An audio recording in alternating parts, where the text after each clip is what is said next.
muraho mwese ndabasuje cyane ariko kuri Eugenie Family muri abantu beza, abantu b'umumaro, mbese munkurikira muri benshi bikanshimisha cyane. Kuko nabasezeranije rero ngiye gukora imitako saro yose nyine nkore nk'amapera 2 cyangwa 3.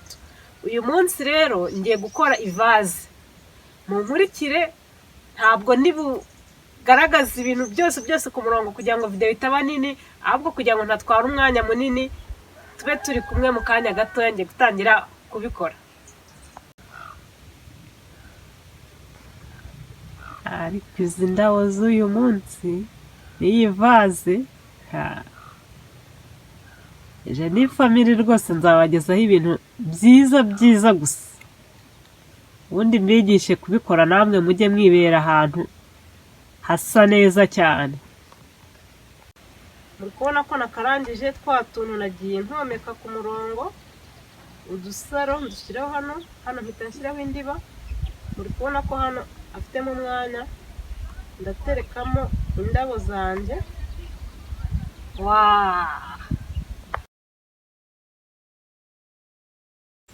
Muri kubibona iki ni igikarito nakase kagira akazeru nkaza no gukuramo akangaka.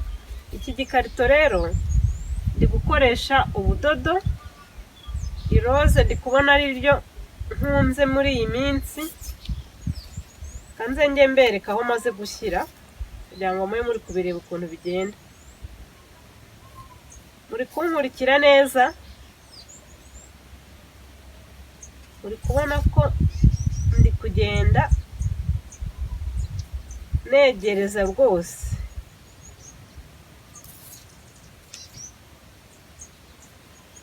Akangaka ugashyiraho, ukagenda ushyiraho akadodo, ukazana ukageza ahangaha ukarangiza. Dore ukuntu karangira kameze maze kugasoza. Iyo tumaze kugasoza rero dukora n'ibindi. Akamureba ni igitare, ariko kubera ko cyari kinini nakikase ndakigabanya, nkoresha urugero nshaka kuko nashakaga akantu gatoya. Akangaka ko ndagenda nzungurizaho ubudodo.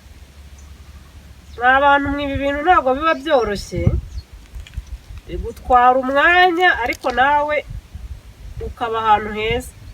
Uramutse umbwiye ngo ngukorere saro yose ibintu byose ngiye kuzakora, ntaguca amafaranga menshi, ariko kukwigisha kubyikorera ushobora wenda kugira ubute ugakora duke, ariko natwe twaba ari twiza rwose. Bantu mukunda isuku, mukunda imitako, iyi mitako igezweho kandi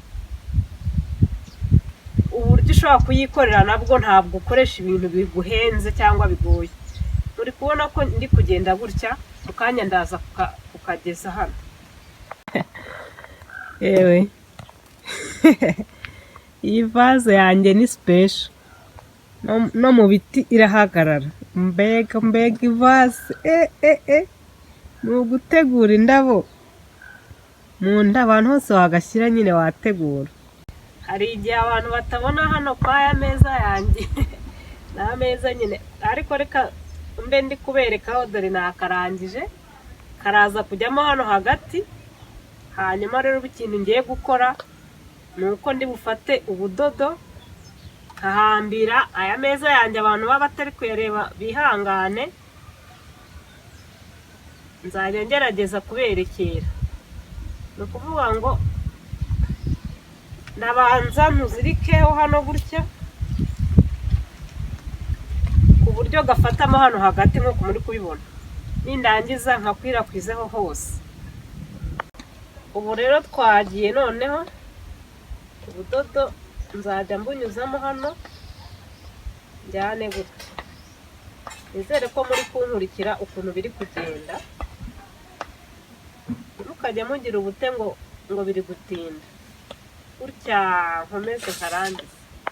Aka kantu rero twarimo dukora kafite akazeru, ukora ku buryo hano ku mpande ushaka kandi gakarito ugashyiraho uruhande rumwe, ugashaka n'akandi ka kabiri ugashyiraho urundi ruhande, hanyuma ukaza ukoramo akavaze. Ngiye kubereka akandi kantu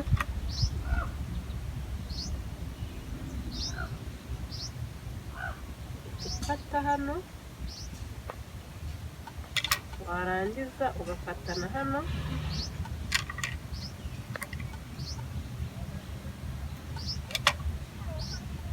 ugafata utuntu hano,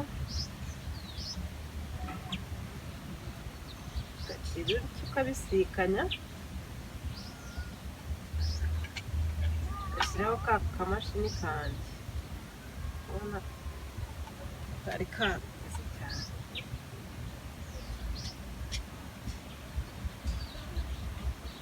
Urangije uragakeba,